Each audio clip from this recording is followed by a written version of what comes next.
नमस्कार स्टूडेंट्स, आज की कक्षा में आप सबका स्वागत है। मेरा नाम है सुखदेव मिश्रा और हम इस वीडियो को अनअकैडमी स्टार्स कार्यक्रम के तहत रिकॉर्ड कर रहे हैं। आधुनिक भारत की आज की इस कक्षा में हम एक बेहद महत्वपूर्ण टॉपिक आपके साथ डिस्कस करेंगे, वह है यूरोपीय कंपनी का आगमन। इसके तहत जिस टॉपिक को हम आपके साथ चर्चा करने जा रहे हैं वह है भारत में पुर्तगालियों का आगमन और उनकी महत्वपूर्ण उपलब्धियां। अब इसमें कौन कौन सी बातें हमें पढ़नी है, तो सबसे पहले तो हमें इस टॉपिक के संदर्भ में इसकी एक पृष्ठभूमि हल्की सी हमें देखनी है। उसके बाद हमें इसमें कुछ महत्वपूर्ण पुर्तगाली गवर्नरों के बारे में देखना है और विशेष रूप से भारत में उनकी उपलब्धियां किस प्रकार की रहीं उसको समझने की कोशिश करनी है। फिर उसके बाद हम इसमें मानचित्र के माध्यम से हम समझने का प्रयास करेंगे कि किस तरीके से भारत में किन किन स्थानों पर पुर्तगाली अवस्थित थे और उनकी उपलब्धियां किस प्रकार की रहीं। तो चलिए शुरू करते हैं। सबसे पहले पुर्तगाली आगमन के संदर्भ में यदि हम पृष्ठभूमि के बारे में बात करें तो भारत में जो विविध यूरोपीय कंपनियों का आगमन देखा गया है वह 15वीं शताब्दी से देखने को मिलता है। इस 15वीं शताब्दी की भी एक अलग कहानी है जो हम कभी और किसी वीडियो में डिस्कस करेंगे। फिलहाल यदि हम पुर्तगाली आगमन की पृष्ठभूमि की चर्चा करें तो इसकी कहानी मुख्य रूप से शुरू होती है 1453 से। 1453 में क्या होता है, तो विश्व इतिहास के संदर्भ में हम यूरोप में एक एम्पायर को देखते हैं जिसका नाम है पूर्वी रोमन साम्राज्य और इसकी राजधानी हुआ करती थी कुस्तुनतुनिया यानी कॉन्स्टेंटिनोपल। तो इस कुस्तुनतुनिया का पतन देखने को मिलता है, यानी इस कुस्तुनतुनिया पर जो उस समय का एक उस्मानी खलीफाओं का साम्राज्य है ऑटोमन एम्पायर, वो इसके ऊपर कब्जा कर लेगा। और इसका परिणाम क्या होगा कि भारत और यूरोप के जो पारंपरिक सामुद्रिक मार्ग हैं, चाहे वो लाल सागर वाला हो, चाहे वो फारस की खाड़ी वाला हो या स्थल मार्ग है, वो अवरुद्ध हो जाएगा। और इसी पृष्ठभूमि में नवीन सामुद्रिक मार्ग की खोज होगी जिसमें पुर्तगाल और स्पेन के द्वारा लीड ली जाएगी। अब इसके संदर्भ में कौन कौन से महत्वपूर्ण पर्सनैलिटी एसोसिएटेड हैं, तो उसमें हमें याद रखना है 1454 से एक व्यक्ति का नाम महत्वपूर्ण रूप से याद है जिसमें हम उनका नाम याद रख सकते हैं। उनका नाम है पुर्तगाल के राजकुमार प्रिंस हेनरी, जो सामुद्रिक अन्वेषण की अपनी विशेषताओं के चलते द नेविगेटर के नाम से भी जाने जाते हैं। क्या कहा जाता है? The navigator. फिर उसके बाद जो महत्वपूर्ण पर्सनैलिटी इससे एसोसिएटेड है वो 1487 में बार्थोलोम्यू डियास, उनका नाम है बार्थोलोम्यू डियास। अब इनके द्वारा क्या किया गया, तो बार्थोलोम्यू डियास के द्वारा महत्वपूर्ण रूप से जो अफ्रीका का सबसे दक्षिणी छोर है, जिसे हम केप ऑफ गुड होप के नाम से जानते हैं, जिसे हम इस मानचित्र में देख सकते हैं।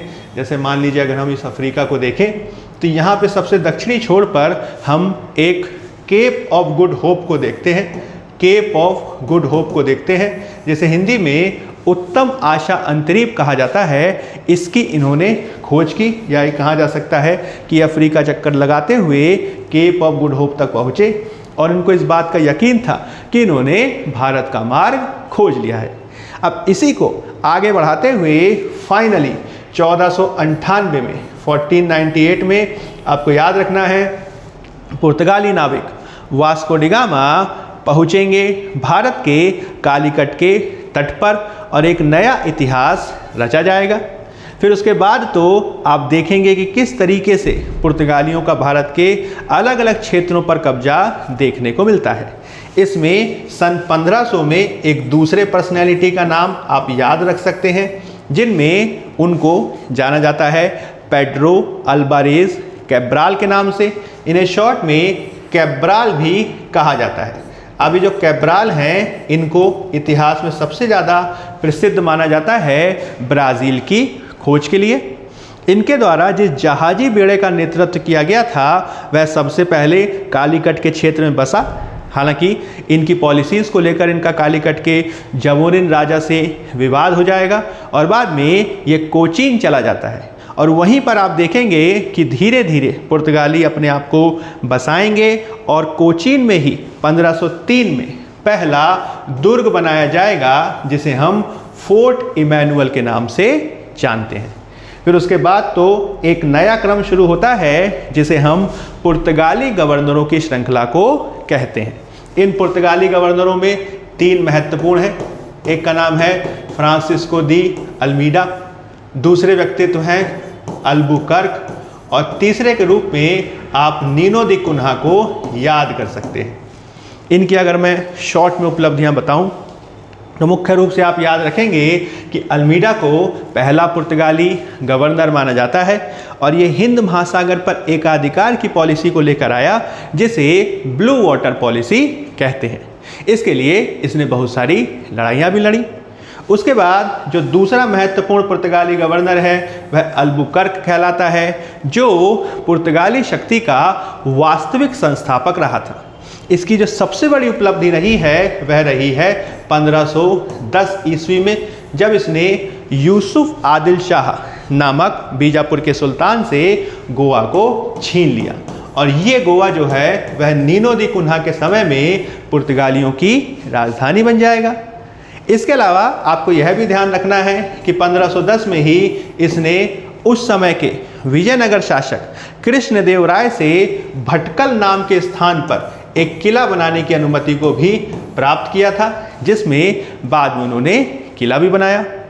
यह जो पर्सनैलिटी था यह स्थायी पुर्तगाली आबादी को बसाना चाहता था। इसी वजह से इसने अपने पुर्तगाली बसावट के क्षेत्र में सती प्रथा पे क्या कर दिया, प्रतिबंध लगाया और ये भी एक बड़ी उपलब्धि के रूप में देखा जाता है।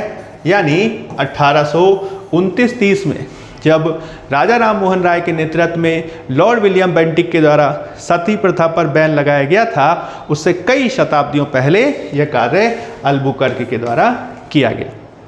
अगला जो महत्वपूर्ण गवर्नर है वह है नीनो दी कुन्हा। इसके समय में आप देखेंगे कि पूर्वी तट में पुर्तगालियों का प्रसार होगा, वे चटगांव में बसेंगे, वे हुगली के क्षेत्र में बसेंगे और दक्षिणी तट में आप देखेंगे कि वह चेन्नई के आसपास के क्षेत्रों में मुख्य रूप से सेंट थॉम आदि में बसते दिखाई देंगे।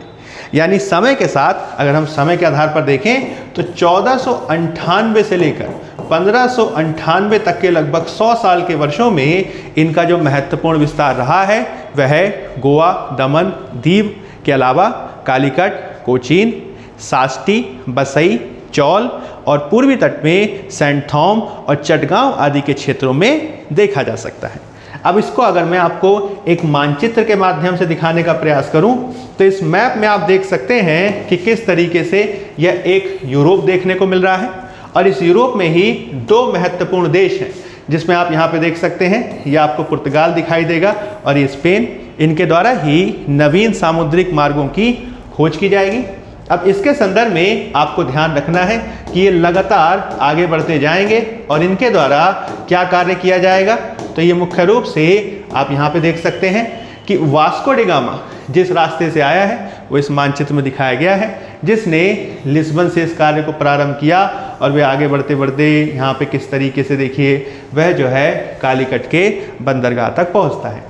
इसके अलावा आप एक और हमने आपके सामने जो टेबल प्रस्तुत की है उस टेबल में इन पुर्तगाली गवर्नर और इनकी उपलब्धियों को देख सकते हैं, जिसमें अल्मीडा की उपलब्धियां और युद्ध दिखाए गए हैं, अल्बुकर्क की उपलब्धियां और उनके युद्ध दिखाए गए हैं और नीनो दी कुन्हा के बारे में आप इसमें जान सकते हैं। इसमें एक बेहद महत्वपूर्ण कहानी भी है जो हम आपके साथ कभी और डिस्कस करेंगे, जो बहादुर शाह से इनकी लड़ाई के बारे में है, जिस पर 2023 में प्रश्न पूछा गया था। इसके अलावा आप इस मानचित्र में उन क्षेत्रों को देख सकते हैं जिन पर पुर्तगालियों का कब्जा रहा। इसमें आप मुख्य रूप से कुछ क्षेत्रों की पहचान कर सकते हैं, जैसे कि आप इसमें गोवा देख सकते हैं, आप इसमें कोचीन देख सकते हैं, आप इसमें चौल देख सकते हैं, आप इसमें दीव देख सकते हैं, दमन देख सकते हैं, दादरा देख सकते हैं। पूर्व में आप जाएं तो यहाँ पे आप हुगली देख सकते हैं और साउथ में आप साउटोम और नागपट्टनम आदि के एरिया को देख सकते हैं। तो ये कुछ पुर्तगालियों की उपलब्धियां हैं जो आपको ध्यान रखनी है। इसी तरीके से कुछ और रिसेंट और महत्वपूर्ण तथ्यों के साथ हम नेक्स्ट वीडियो में आपके साथ मिलेंगे। तब तक के लिए बने रहिए। धन्यवाद।